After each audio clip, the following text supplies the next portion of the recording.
Welcome to Pulse of Africa channel, your reliable place for real, up-to-date news from across Africa. If this is your first time here, please make sure to like, share, and subscribe so you stay updated, informed, and connected to what's really happening from across the continent. Your engagement keeps our voice alive and strong. Let's get in the news. At the 9th Tokyo International Conference on African Development held in Yokohama, Japan, Ghana's President John Mahama delivered a bold and confident speech. Addressing global investors, Mahama positioned Ghana not simply as a place to do business, but as the central hub for Africa's future growth. He began by expressing gratitude to Japanese partners and acknowledging Ghana's strong historical ties with Japan. But his real focus was on opportunity, how Ghana's stability, democracy, and pro-business policies make it one of the most attractive investment destinations on the continent. Strategically located at the intersection of the equator and the Greenwich Meridian, Ghana offers easy access to both West Africa's 400 million people and the African Continental Free Trade Area, which connects 1.4 billion consumers across nearly 50 nations. President Mahama was clear: Ghana is restoring confidence in its economy. Inflation, which peaked at nearly 23% in 2024, has already fallen to 13.7% and is projected to reach single digits by year's end. Even more remarkable, the Ghanaian cedi, once notorious for volatility, has now emerged as the world's best-performing currency. This reversal has captured the attention of economists and investors alike. Credit rating agencies have also taken note.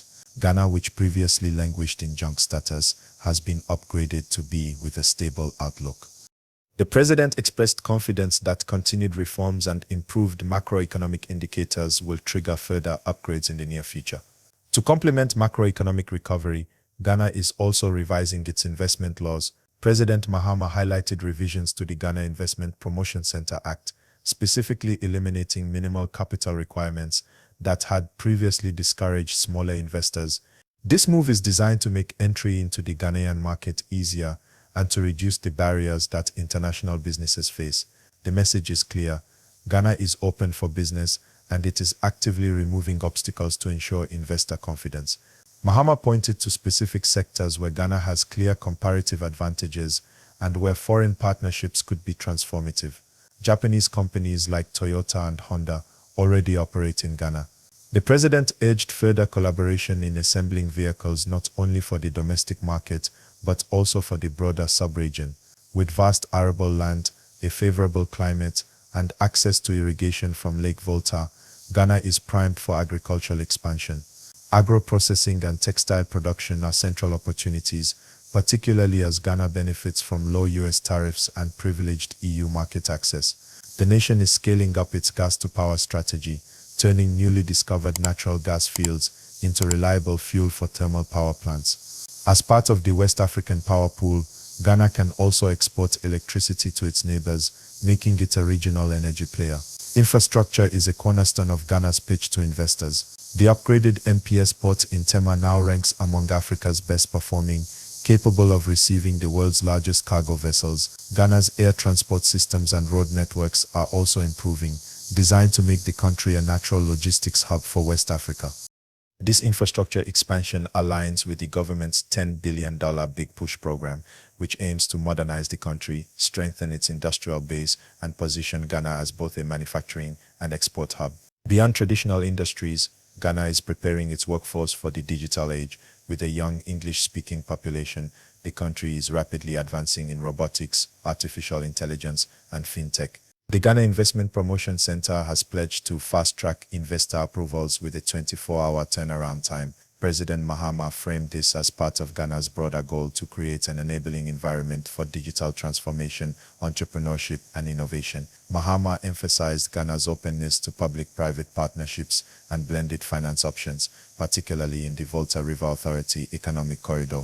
The corridor presents opportunities for anchor businesses and for collaboration with universities and vocational schools to train the next generation of skilled workers. He urged Japanese and international investors not to view Ghana as a standalone market, but as a springboard into Africa. With AfCFTA headquartered in Accra, Ghana offers businesses a base to access a duty-free and tariff-free market of over 1 billion people. Concluding his remarks, President Mahama called Africa the next frontier for investment. He extended a direct invitation to Japanese businesses and other global investors to seize opportunities in automotive, agro-processing, green transition industries, and digital transformation. The president's final words were a declaration of Ghana's readiness. The Presidential Investment Forum was officially opened, signaling Ghana's intent to move from vision to action, from promise to delivery. Africa is rising, and Ghana is placing itself at the center of this transformation. But here's the question we want to hear from you. Do you believe Ghana can become the true investment gateway to Africa, competing with larger economies like Nigeria, South Africa, and Kenya? Share your thoughts in the comments below. And if you find value in these updates, don't forget to like this video, subscribe to Pulse of Africa, and hit the notification bell so you never miss our next report.